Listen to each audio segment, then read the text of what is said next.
नमस्कार, मराठी परिवार या चॅनलमध्ये आपले स्वागत आहे। सध्या पावसाला सुरुवात होत आहे। या अशा वातावरणामध्ये पाण्यात बदल होतो, वातावरणामध्ये बदल होतो। तसंच थोडं जरी रस्त्याने चालताना पावसामध्ये भिजलं तर अशा व्यक्तींना सर्दी, पडसे, खोकला यासोबतच बऱ्याच व्यक्तींना अंगदुखी, सांधेदुखी अशा भयंकर समस्या पाहायला मिळतात। अशा या सर्व समस्या कमी करण्यासाठी आज खूप चमत्कारिक रामबाण उपाय पाहणार आहोत। अशा या उपायाला सुरुवात करण्यापूर्वी तुम्ही जर या YouTube चॅनलला जर नवीन असाल तर प्लीज सबस्क्राइब करा। हा उपाय तुम्हाला आवडल्यास लाईक करा।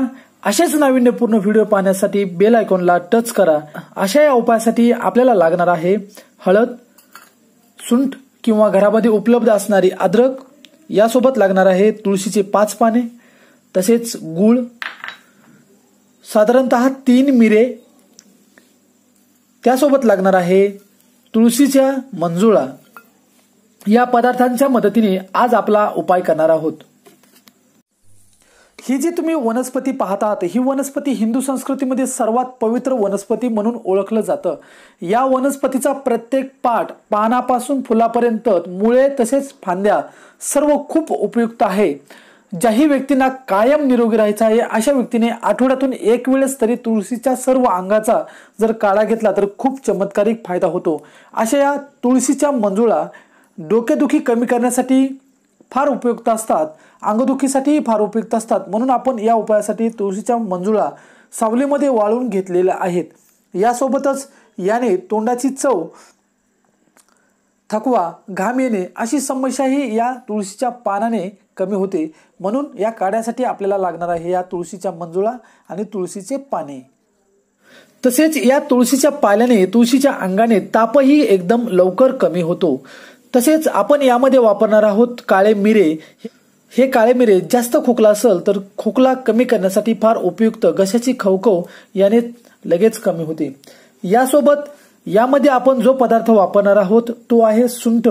सुंठ अत्यंत गुणकारी आहे। डोकेदुखी, तोंडाला चव नसणे तसेच अपचन यावर खूप गुणकारी, वातशामक, आमवात, मलावरोध दूर करते।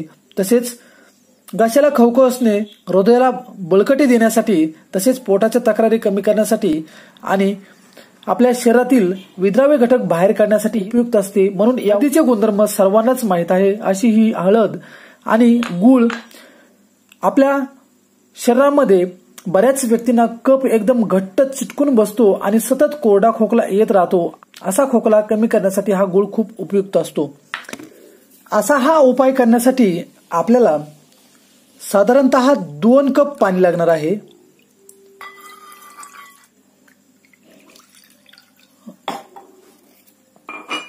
असे 2 कप पाणी घेतल्याच्या नंतर यामध्ये आपल्याला टाकायचे आहे सुंठ। अशी ही सुंठ तुकडे करून घ्या, यामध्ये टाका। तर याच पाण्यामध्ये आपल्याला टाकायचे आहेत तुळशीचे 5 पाने, यामध्ये टाकायचे आहेत मिरे आणि आपल्याला यामध्ये टाकायचं आहे मंजुळा, साधारणतः एवढ्या यामध्ये टाकायचे आहे। हे सर्व मिश्रण आपल्याला 1 कप होईपर्यंत उकळून घ्यायचं आहे। असे हे मिश्रण आपण गॅसवरती ठेवलेलं आहे। असा हा उपाय आपला तयार झालेला आहे।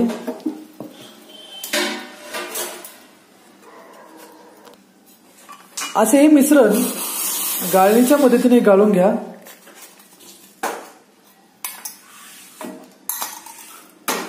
आणि हाच काढा आपल्याला संध्याकाळी जेवण केल्याच्या नंतर तोंड धुवून घ्यायचा आहे। या काढ्याने सर्व आजार कमी होतात, प्रतिकारशक्ती वाढते। असा हा काढा घेतल्याच्या नंतर 10 मिनिटांनंतर आपल्याला पुढचा उपाय करायचा आहे। त्या अगोदर 1 ग्लास कोमट पाणी प्या।